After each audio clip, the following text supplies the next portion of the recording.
क्या होगा अगर एक दिन तुम्हारी सारी दौलत, नाम, शोहरत, सब कुछ तुम्हारे अपने ही कर्म तुमसे छीन लें? क्या होगा अगर तुम्हारा हर बुरा इरादा, हर छिपा स्वार्थ एक दिन तुम्हारे सामने खड़ा हो जाए, तुम्हें गिराने के लिए? यह सिर्फ एक कहानी नहीं, यह एक जीवन का आईना है। एक ऐसे इंसान की जिसने अमीरी को छुआ और फिर कर्मों की चट्टान से टकराकर सब कुछ खो दिया। लेकिन वहीं से शुरू होती है उसकी असली यात्रा, आत्मा की यात्रा, सच्चे धन की ओर, जहां न कोई चमत्कार होता है, न कोई भगवान उतरता है, वहां बस होता है कर्म। ये कहानी है विवेक मेहरा की, जो एक साधारण व्यापारी से बना अरबपति, फिर बन गया एक भिखारी और फिर उठा एक ऐसी ऊंचाई पर जहां अमीरी की परिभाषा बदल जाती है। ये कहानी है कर्म का सिद्धांत और अमीरी की कुंजी की। तैयार हो जाओ, क्योंकि ये कहानी न सिर्फ सुनाई जाएगी बल्कि महसूस की जाएगी। तुम्हारे अंदर, तुम्हारे कर्मों में जो बोओगे वही मिलेगा। विवेक मेहरा को लोग कभी बिजनेस का बाप कहते थे। उसका नाम था, शोहरत थी, और वो हर डील जीत जाता था, चाहे वो कैसे भी हो। उसके लिए नैतिकता और सच्चाई सिर्फ किताबों की बातें थीं। उसने एक सिंपल मिडिल क्लास बैकग्राउंड से निकलकर अपनी कंपनी विवेक ग्लोबल प्राइवेट लिमिटेड को सिर्फ 12 साल में 1 अरब की वैल्यू तक पहुंचा दिया था। लेकिन इस कामयाबी की नींव में लालच, धोखा और चालबाजियां दबी थीं, जो उस वक्त उसे कमजोरी नहीं, स्मार्टनेस लगती थीं। वो अक्सर कहता था, इस दुनिया में जो भी सबसे तेज भागा वही सबसे आगे रहा, बाकी सब नैतिकता की किताब पढ़ते रह जाते हैं। शुरुआत में उसकी चालें बड़ी कारगर साबित होती थीं। वो कॉन्ट्रैक्ट जीतने के लिए कम कीमत पर काम का वादा करता, फिर मटेरियल घटिया इस्तेमाल करता। कई बार तो सप्लायर्स को पेमेंट ही नहीं देता। उसके पास एक लीगल टीम थी जो हर मुकदमे को उलझा देती थी, और सबसे खतरनाक बात, वो अपने दोस्तों तक को बिजनेस में घसीट कर उनके भरोसे को कैश कर चुका था। धीरे धीरे उसके चारों तरफ ऐसे लोग ही रह गए थे जो उससे डरते थे, लेकिन कोई भी उससे सच्चा नहीं था। वो एक रात्रि पार्टी में था। उसी दिन उसकी कंपनी को एक अंतरराष्ट्रीय डील मिली थी। जश्न, शराब और शोरगुल के बीच एक बूढ़ा आदमी उसके पास आया। सफेद दाढ़ी, गेरुए वस्त्र और आंखों में अजीब सी चमक। वो धीरे से बोला, बेटा, तू जो बो रहा है वो बहुत जल्द फूटेगा। समय की जड़ें बहुत गहरी होती हैं। तू कुछ खो देगा जो तेरे किसी बैंक में नहीं होगा। विवेक ने हंसकर उसे नजरअंदाज कर दिया। बाबा, आप मेरे लिए आशीर्वाद दीजिए, शाप नहीं। और हंसते हुए वापस डांस फ्लोर की ओर बढ़ गया। लेकिन अगली सुबह से ही चीजें बदलने लगीं। सबसे पहले कंपनी के एक बड़े क्लाइंट ने उन पर केस कर दिया। आरोप था घटिया माल और फर्जी रिपोर्टिंग का। फिर 3 दिन में उसका अकाउंट फ्रीज कर दिया गया। जिन बैंकों ने उसे लोन दिए थे, उन्होंने उसे डिफॉल्टर घोषित कर दिया। कुछ ही हफ्तों में शेयर मार्केट में उनकी कंपनी की वैल्यू आधी रह गई। और उससे भी बुरा, एक करीबी दोस्त जिसका भरोसा तोड़कर उसने जमीन हड़पी थी, ने आत्महत्या कर ली। उसके घर के बाहर मीडिया खड़ी थी और अंदर उसकी पत्नी अपना सामान पैक कर रही थी। विवेक, तूने हमें अमीरी तो दी, पर चैन कभी नहीं। मैं अब नहीं रह सकती। वो कुछ नहीं बोल पाया। वो उस एक पल में सब कुछ हार चुका था, धन, प्रतिष्ठा, परिवार और सबसे ज्यादा खुद का विश्वास। कुछ ही दिनों में उसने शहर छोड़ दिया। एक पुरानी जीन्स और सफेद कुर्ता पहनकर वो हिमालय की ओर निकल पड़ा। कोई योजना नहीं थी, बस मन में एक गूंजती आवाज थी। क्यों? रास्ते में वो कई छोटे गांवों से गुजरा। कोई उसे पहचान नहीं पा रहा था। वो अब एक सामान्य भिखारी जैसा दिखता था। एक दिन भटकते भटकते वो एक बहुत ही शांत पहाड़ी गांव पहुंचा, जिसका नाम था त्रिसरोता। वहां लोग भोले थे और स्वाभाविक रूप से सहायक। उसने वहीं एक टूटी हुई झोंपड़ी में ठिकाना बना लिया। दिन में वो गांव के कुएं से पानी भरता, लोगों के लिए लकड़ी काटता और जो मिलता वही खा लेता।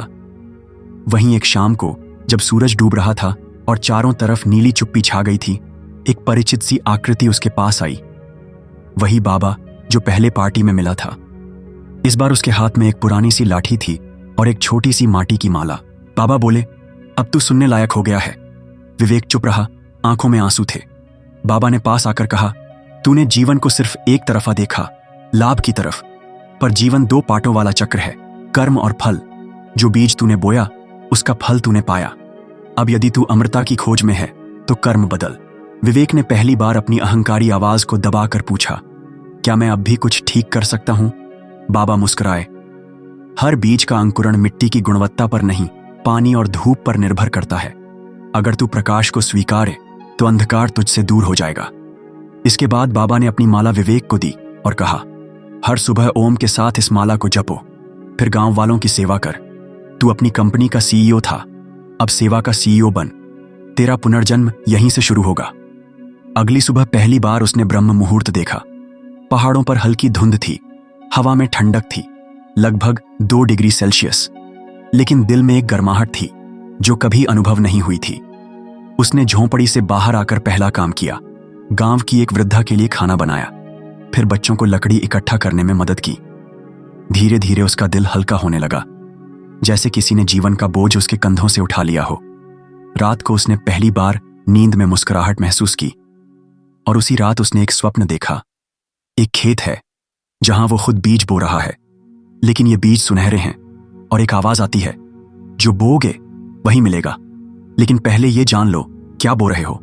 वो चौंक कर उठ बैठा, लेकिन अब वो डरता नहीं था, क्योंकि पहली बार उसे विश्वास हुआ कि कर्म सिर्फ सज्जा नहीं देता, पुनरुत्थान भी देता है। वो अभी भी उसी झोंपड़ी में रहता था, लेकिन अब वह झोंपड़ी उसे एक गुरुकुल लगती थी, और गांव एक बड़ी किताब। हर चेहरा एक अध्याय था, और हर कर्म एक नई कथा। लेकिन उसे नहीं पता था कि उसका नया कर्म भी एक ऐसी राह खोलने वाला था जो न सिर्फ उसे अमीर बनाएगा, बल्कि उसका नाम इस देश में कर्मिक अमीर की तरह लिया जाएगा। पर वो तो बस बीज बो रहा था और मुस्कुरा रहा था। त्रिस्रोता गांव में अब लोग उसे नाम से नहीं, सेवक कहने लगे थे। ये नाम उसके लिए किसी खिताब से कम नहीं था। वो रोज सुबह ब्रह्म मुहूर्त में उठता, ओम का जाप करता, फिर मंदिर की सफाई, कुएं से पानी भरना और वृद्धों के चरण छूकर दिन की शुरुआत करता। एक सुबह जब वो पहाड़ी पर उगते सूरज को देख रहा था, एक छोटी लड़की उसके पास आई। उसके हाथ में एक फटा सा स्केच बुक था। वो बोली, सेवक चाचा, ये देखो, मैंने आपको बनाया है। विवेक ने वो स्केच देखा और भावुक हो गया। उसमें वो एक पेड़ के नीचे बैठे दिख रहा था, जिसके चारों तरफ लोग मुस्कुरा रहे थे। विवेक ने पूछा, तुमने मुझे पेड़ के नीचे क्यों बैठाया? लड़की ने मासूमियत से कहा, क्योंकि आप सबको छांव देते हो, जैसे पेड़ देता है। उसे ऐसा लगा मानो किसी ने उसके जीवन की सच्ची तस्वीर बना दी हो। उसी दिन शाम को गांव के प्रधान ने उसे बुलाया। सेवक, हमारे गांव के पास एक बहुत पुराना रास्ता है जो अब किसी को याद नहीं। कहते हैं वहां एक साधक की गुफा थी जो कभी बंद हो गई थी। एक साधु ने स्वप्न में देखा है कि तू वहां जाकर कुछ खोजे। विवेक कुछ पल चुप रहा, फिर बोला, अगर ये सेवा है तो मैं जरूर जाऊंगा। अगली सुबह एक कंबल, एक टॉर्च और वो माटी की माला लेकर वो उस रास्ते पर चल पड़ा। गांव से 2 मील ऊपर एक पतली झाड़ियों से घिरी पगडंडी थी, जिसे सालों से किसी ने पार नहीं किया था। जैसे जैसे वो आगे बढ़ा, हवा में एक अलग सी सिहरन थी, मानो कोई शक्ति उसे वहां बुला रही हो। 2 घंटे की चढ़ाई के बाद वो एक पत्थरों से ढकी जगह पहुंचा, जहां एक छोटा सा द्वार था, पूरी तरह बेलों से ढका हुआ। उसने बेलों को हटाया तो एक गुफा का प्रवेश द्वार दिखाई दिया। गुफा में घुसते ही उसकी टॉर्च की रोशनी दीवारों पर उछलने लगी। वहां चित्र बने थे, कर्मों के, जैसे एक आदमी दूसरे को दान दे रहा है, फिर वही व्यक्ति बाद में एक संकट से बच जाता है। एक चित्र में एक व्यापारी है जो झूठ बोल रहा है, और अगले दृश्य में उसकी संपत्ति जल रही है। वो चित्र जैसे बोल रहे थे, कर्म केवल क्रिया नहीं, भविष्य की बुनियाद है। गुफा के अंत में एक छोटा सा पत्थर का मंच था। उस पर बैठने की जगह और एक बक्सा रखा था। बक्से पर लिखा था, केवल वही खोले जो त्याग चुका हो। उसने कुछ पल सोचा, क्या वो वास्तव में सब कुछ त्याग चुका है? उसने बक्सा खोला। अंदर एक पुरानी डायरी थी और कुछ तांबे के सिक्के। डायरी का पहला पन्ना खुलते ही एक कागज गिरा, जिसमें लिखा था, धन वही है जो ज्ञान बन जाए। इस डायरी को पढ़ने वाला यदि सच्चा सेवक है तो वो इसे अगले चरण में बदल सकता है, जहां सेवा संपत्ति बन जाएगी। विवेक ने धीरे धीरे डायरी पढ़नी शुरू की। वो एक सन्यासी की थी, जिसने पूरे जीवन में गरीबों की सेवा करके अपने कर्मों से एक चमत्कारी संतुलन बना लिया था।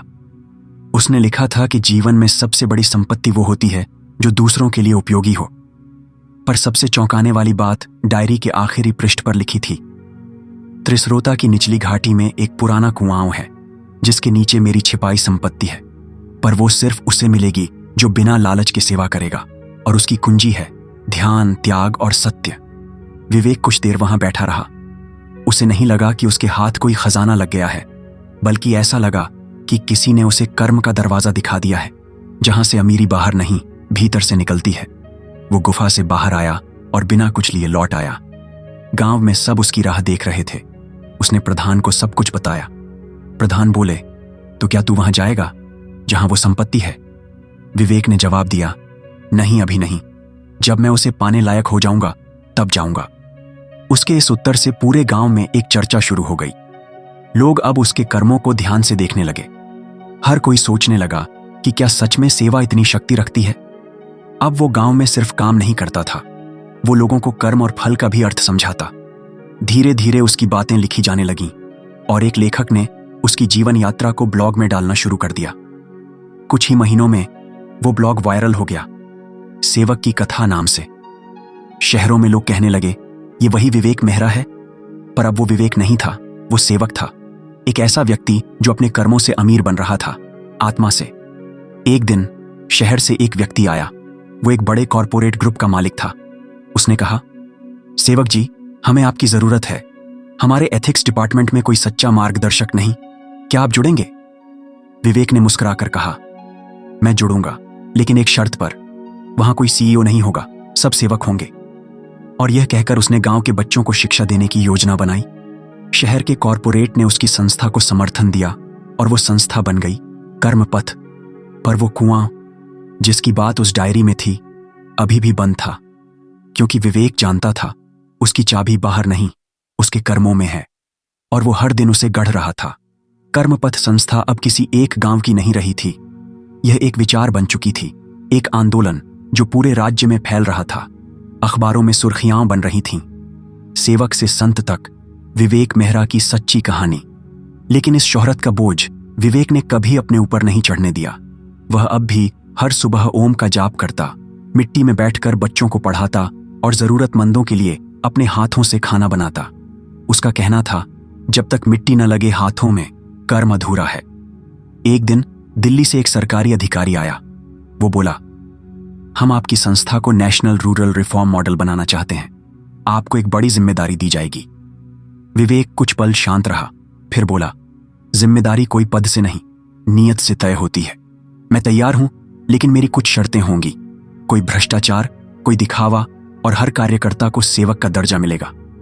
उसकी बात पर अधिकारी ने सहमति दी और कर्मपथ अब एक सरकारी योजना का हिस्सा बन गया। अब विवेक को पूरे भारत में भ्रमण करना पड़ा। वो गांव गांव गया, पहाड़ों पर चढ़ा, रेगिस्तान में तपती धूप में चला और हर जगह सिर्फ एक मंत्र दिया, जो बोओगे वही मिलेगा। लोगों में जागरूकता फैलने लगी, लेकिन अब कुछ शक्तियां उसके विरुद्ध भी सक्रिय होने लगीं। बड़ी बड़ी संस्थाएं जो सिर्फ नाम के समाज सेवी थे, उन्हें उसका प्रभाव रास नहीं आया। कई बार उसे धमकियां मिलीं, तू गांव में ठीक है, शहर के सिस्टम से दूर रह। लेकिन विवेक का उत्तर सीधा होता, कर्म से भागने वाले डरते हैं, मैं कर्म करने आया हूं। एक रात जब वो नागपुर के पास एक छोटे गांव में भाषण दे रहा था, तभी एक युवक भीड़ में से चिल्लाया, तेरा कर्म क्या है सेवक, तू अमीर क्यों नहीं हुआ? विवेक मुस्कुराया, फिर मंच से उतरकर उस युवक के पास आया। उसकी आंखों में देखकर बोला, असली अमीरी वो है जो दूसरों को बांटी जाए। मुझे तेरा सवाल पसंद आया, कल सुबह 4 बजे कुएं पर मिल, मैं तुझे जवाब दूंगा। अगली सुबह युवक पहुंचा। विवेक वहां पहले से मौजूद था, मिट्टी में हाथ डाले पानी खींच रहा था। युवक बोला, मैं MBA पास हूं, पर नौकरी नहीं मिली, सब पैसे मांगते हैं, रिश्वत। क्या तेरे कर्म से मेरी जिंदगी बदल सकती है? विवेक ने कहा, तेरा काम तुझे बदल सकता है, अगर तू नियत से काम करेगा। फिर उसने उस युवक को अपने साथ लिया, गांव में 2 महीने तक सेवा करवाई। धीरे धीरे उस युवक का हृदय परिवर्तित हुआ। एक दिन वो बोला, अब मैं नौकरी नहीं ढूंढ रहा, मैं अब सेवा करना चाहता हूं। विवेक ने उसकी पीठ थपथपाई, तेरे कर्म अब फल देंगे। इसी दौरान एक ऐसा मोड़ आया जिसने कहानी को एक रहस्यमय दिशा में मोड़ दिया। त्रिस्रोता गांव से एक बूढ़ा व्यक्ति विवेक से मिलने आया। वो बोला, तू उस कुएं के रहस्य को भूला नहीं ना? गुफा की डायरी की आखिरी पंक्ति पढ़ी थी? विवेक ने चौंक कर पूछा, आप कौन हैं? उसने कहा, मैं उस साधु का शिष्य हूं जिसकी डायरी तुझे मिली। वो चाहता था कि उसका सेवक ही उस कुएं की संपत्ति को स्पर्श करे। फिर उसने एक छड़ी दी जिसमें एक तांत्रिक चिन्ह बना था और एक पतली चाबी बंधी थी। विवेक ने पूछा, अब समय आ गया? बूढ़ा बोला, तेरे कर्मों ने चाबी की कसौटी पार कर ली है। उस रात विवेक ने गांव लौटने का निर्णय लिया। गांव के लोग उसका स्वागत फूलों से करने लगे, पर उसने कहा, आज नहीं, मैं पहले एक संकल्प पूरा करने आया हूं। वो अकेले कुएं के पास गया जिस पर वर्षों से ताला था। वह चाबी निकाली और ताला खोल दिया। जैसे ही कुआं खुला, भीतर सीढ़ियां दिखाई दीं। उसने दीपक जलाया और नीचे उतर गया। कुएं के अंदर एक कक्ष था, चारों तरफ शांति और एक स्वर्ण से जड़ा संदूक। उस संदूक पर वही चिन्ह बना था जो छड़ी पर था। उसने जब संदूक खोला तो चौंक गया। वहां सोना चांदी नहीं था, बल्कि सैकड़ों दस्तावेज थे, जमीनों के कागज, बैंक अकाउंट्स, विदेशी बॉन्ड्स। इनके साथ एक पत्र था। जिसने सेवा की वही इस संपत्ति का उत्तराधिकारी है। यह संपत्ति देश के लिए है, न कि किसी व्यक्ति के लिए। इसे समाज की सेवा में लगाना ही इसका असली उपयोग है। अगर तू लालच से भटक गया तो यह संपत्ति तुझे शाप देगी। विवेक की आंखों से आंसू बहने लगे। उसने वहीं बैठकर ओम का जाप किया और वचन लिया, यह धन अब कर्म का धन बनेगा। वापस आकर उसने सब कुछ ट्रस्ट के नाम कर दिया। इस ट्रस्ट का नाम रखा कर्म निधि। इसके माध्यम से उसने हजारों स्कूल, अस्पताल, रोजगार प्रशिक्षण केंद्र और वृद्धाश्रम शुरू करवाए, पर उसने एक भी रुपया अपने नाम नहीं लिया। उसी युवक को उसने कर्म निधि का प्रमुख बनाया, जो कभी भीड़ में चिल्लाया करता था। लोग कहते हैं, जो दूसरों को ऊपर उठाए वही असली नेता होता है। विवेक अब भी साधारण वेशभूषा में रहता, चप्पल पहनता और मिट्टी में बैठकर बच्चों को पढ़ाता। एक बार एक पत्रकार ने पूछा, अब तो आपके पास सब है, आप आलीशान जीवन क्यों नहीं जीते? विवेक मुस्कुराकर बोला, मैं पहले भी अमीर था, जब मेरे पास कुछ नहीं था। अब तो बस वो अमीरी बांट रहा हूं। धीरे धीरे उसने खुद को लोगों की नजरों से हटा लिया और कर्म पथ के नए सेवकों को आगे बढ़ाया। पर कहानी यहां खत्म नहीं होती, क्योंकि आने वाला था एक ऐसा तूफान जो इस पूरे ट्रस्ट को गिराने वाला था।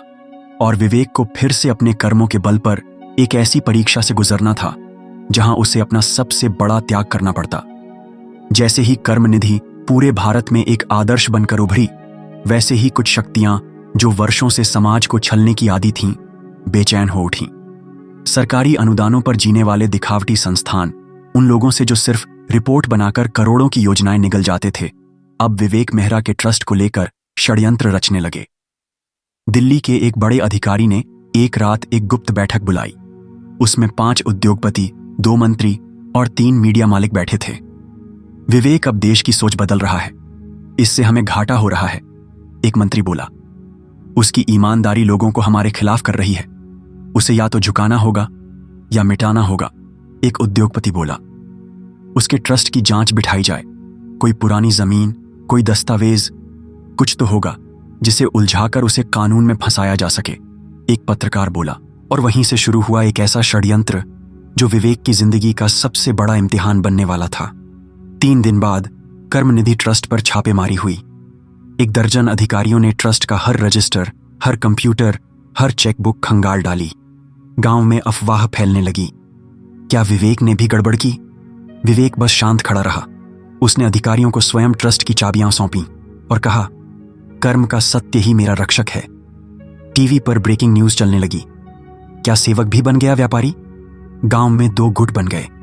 एक अब भी कहता, हमारा विवेक कुछ गलत नहीं कर सकता। दूसरा गुट, जो डर या लालच से जुड़ गया था, वो चुपचाप किनारे खिसक गया। उसी दौरान एक पत्रकार जो विवेक का समर्थन करता था, उसे रात में मिला और बोला, आपको एक गोपनीय वीडियो दिखाना है। वो वीडियो एक गुप्त कैमरे का था, जिसमें दिल्ली के एक मंत्री और एक बिल्डर मिलकर बात कर रहे थे।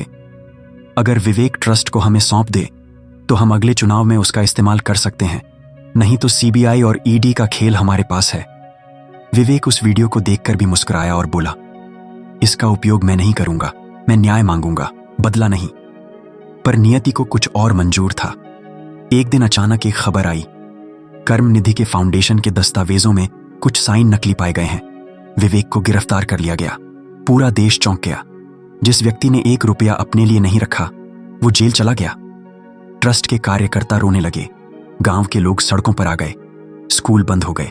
वृद्धाश्रम के वृद्ध भूखे रह गए।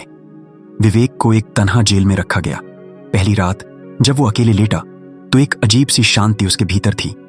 उसने आंखें बंद की और धीरे से ओम का उच्चारण शुरू किया। दूसरे दिन एक वरिष्ठ जेलर उससे मिलने आया। बोला, मैंने आपकी कहानियां पढ़ी हैं, आप अपराधी नहीं लगते। विवेक बोला, मैंने कोई अपराध नहीं किया, लेकिन ये जो हो रहा है वो शायद मेरे किसी कर्म की ही गूंज है। जेलर बोला, मैं आपको एक मौका दूंगा, आप चाहें तो जेल के कैदियों को शिक्षित कर सकते हैं। विवेक मुस्कुराया। यही तो मेरा धर्म है, अंधेरे में दीपक जलाना। कुछ ही हफ्तों में जेल के अंधेरे कोनों से रामचरितमानस, भगवद गीता और विज्ञान की गूंज सुनाई देने लगी। विवेक कैदियों को सिर्फ किताबें नहीं पढ़ाता था, उन्हें आत्मा का आईना दिखाता था। एक बार एक खूंखार अपराधी उसके सामने आकर बोला, मैंने 3 हत्याएं की हैं, तू मुझे माफ कर सकता है? विवेक बोला, मैं कौन होता हूं माफ करने वाला, लेकिन तू अपने कर्म बदल सकता है। सेवा से तुझे खुद को माफ करने का हक मिलेगा। उस दिन वो कैदी विवेक का शिष्य बन गया। उधर बाहर ट्रस्ट की हालत बिगड़ती जा रही थी। सरकारी अधिकारी सारे फंड रोक चुके थे। वो युवक जिसे विवेक ने कर्म निधि का प्रमुख बनाया था, अब संघर्ष में था। वो सोचता, गुरुदेव को बाहर कैसे लाया जाए। फिर उसने वही वीडियो जो विवेक ने कभी सार्वजनिक नहीं किया था, एक दिन ऑनलाइन लीक कर दिया। पूरा देश उफान में आ गया। विवेक निर्दोष है, ये अब एक नारा बन गया। अदालत में नए सबूत पेश हुए और 1 महीना बाद विवेक को बाइज्जत बरी कर दिया गया। जैसे ही वो जेल से बाहर आया, हजारों लोग फूल लेकर खड़े थे, लेकिन उसने सबसे पहले उस कैदी को गले लगाया जो अब जेल में सेवा का कार्यभार संभाल रहा था। उसने उस युवक को गले लगाया और कहा, तूने मेरी परीक्षा पास की। पर यही नहीं, कुछ और ऐसा हुआ जिसने कहानी को और भी अविश्वसनीय बना दिया। उस दिन शाम को जब विवेक गांव लौटा, एक बूढ़ी औरत आई और बोली, बेटा, तू ही वो सेवक है ना? मेरे बेटे के नाम एक बही खाता था जो उस गुफा के खजाने से जुड़ा है, पर वह कहीं खो गया। विवेक ने वह बही खाता देखा और पहचान लिया। ये वही खाता था जो साधु की डायरी में अंततः रह गया था। उसमें लिखा था, जब न्याय अपने ही कर्मों से मिलेगा तभी असली अमीरी प्रकट होगी। विवेक समझ गया, ये कहानी अब भी अधूरी है। एक और दरवाजा था उस खजाने का, जिसे अब तक किसी ने नहीं खोला। वो रात को अकेला फिर उसी कुएं पर गया, दीपक हाथ में लिए। अब वहां एक और तख्ती दिखाई दी जो पहले छुपी हुई थी। उस पर लिखा था, आखिरी संपत्ति सिर्फ उस सेवक को मिलेगी जो 3 बार अपना त्याग सिद्ध कर चुका हो। विवेक जान गया, पहली बार जब उसने परिवार त्यागा, दूसरी बार जब खजाने को समाज को सौंपा, और तीसरी बार जब उसने जेल में रहकर भी सेवा नहीं छोड़ी। तख्ती के नीचे एक छोटी सी ईंट हिली और वहां से एक सीढ़ी नीचे जाती थी। जब वो नीचे गया तो वहां एक शिवलिंग था, स्वर्ण से बना, पर शांत, स्थिर और दिव्य। विवेक ने हाथ जोड़कर ओम का उच्चारण किया और वहीं बैठ गया। उसी पल उसे वो साधु दिखाई दिया, सपने में नहीं बल्कि साक्षात। वो बोला, तू असली उत्तराधिकारी है, ये शिवलिंग अब तुझसे बोलेगा। और शिवलिंग से एक स्वर आया, सेवक, तू अब अमीर नहीं, वो बन चुका है जो अमीरी को परिभाषित करता है। विवेक की आंखों से आंसू बहे, पर अब उसमें अहंकार नहीं, पूर्ण समर्पण था।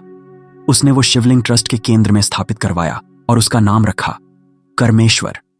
लोग अब उसे केवल सेवक नहीं, कर्मेश्वर का दूत कहते। और इस पूरे रहस्य से भारत को एक नई दिशा मिली, जहां अमीरी सिर्फ धन से नहीं, नियत और कर्म से नापी जाती है। 3 वर्ष बीत चुके थे। कर्म निधि अब केवल एक ट्रस्ट नहीं, एक वैश्विक आंदोलन बन चुका था। अफ्रीका, नेपाल, श्रीलंका, भूटान तक उसकी शाखाएं फैल चुकी थीं। विदेशी विश्वविद्यालयों में कर्म आधारित अर्थव्यवस्था पर रिसर्च शुरू हो चुकी थी। और विवेक अब किसी किताब का नाम नहीं, एक विचार बन चुका था। पर एक सुबह एक चौंकाने वाला समाचार आया, विवेक मेहरा लापता हो गया। उसने किसी को कुछ नहीं बताया और अपने ही ट्रस्ट से चुपचाप एक छोटी सी झोली लेकर निकल गया। पूरे देश में खलबली मच गई। मीडिया, भक्त, ट्रस्ट नेता सब खोज में लग गए, लेकिन वो जैसे हवाओं में विलीन हो गया। 1 महीने बाद ट्रस्ट के मुख्यालय में एक लिफाफा पहुंचा। उस पर लिखा था, जो बोओगे वही मिलेगा, अंतिम पत्र। उस लिफाफे में सिर्फ एक चिट्ठी थी। उस पर लिखा था, मुझे खजाने मिल गए, पर अब मैं वो खोजने निकला हूं जो न खजाने में था, न सिद्धियों में, बल्कि मौन में है। मैं अब किसी गुरुकुल में नहीं, किसी मंच पर नहीं, बल्कि हर उस दिल में हूं जो बिना स्वार्थ सेवा करता है। मुझे ढूंढना हो तो अपने भीतर देखो। पत्र के साथ एक छोटी सी मिट्टी की मूर्ति थी, शिव की, और उसके नीचे खुदा था। कर्मेश्वर केवल वो नहीं जो चमत्कार करे, बल्कि वो है जो चुपचाप अपना कर्म करे। कई वर्षों बाद नेपाल के एक पहाड़ी गांव में एक वृद्ध योगी को देखा गया, जो बच्चों को मिट्टी से खिलौने बनाना सिखाता था और वृद्धों के पैर दबाता था। कोई कहता वो विवेक था, कोई कहता नहीं, वो कोई और था। पर आज भी जब ट्रस्ट में कोई नया सेवक आता है तो उसे एक दीवार पर लिखी बात सबसे पहले पढ़नी होती है, धन से अमीरी नहीं आती, कर्म से आती है। जो बोओगे वही मिलेगा, पर जो चुपचाप बोता है उसे वो मिलता है जिसकी कल्पना भी नहीं की जा सकती। और इस प्रकार एक सामान्य युवक जो खजाना खोजने निकला था स्वयं एक खजाना बन गया, जिसे युगों तक लोग याद रखेंगे पर कोई परिभाषित नहीं कर पाएगा। धन्यवाद। अगर इस कहानी ने आपको सोचने पर मजबूर कर दिया, अगर विवेक की यात्रा में कहीं ना कहीं आपको अपना ही अक्स दिखा, तो इस वीडियो को जरूर लाइक करें ताकि और लोग भी इस अनुभव से जुड़ सकें। सब्सक्राइब करें हमारे चैनल को, क्योंकि अगली कहानी शायद आपके ही जीवन का उत्तर हो। और हाँ, नीचे कमेंट में एक बात जरूर लिखिए, मैं जो बोता हूँ वही पाता हूँ। यही होगा आपका पहला कर्म एक नई अमीरी की ओर। फिर मिलेंगे एक और गहराई में उतरती कहानी के साथ। ओम तत्व।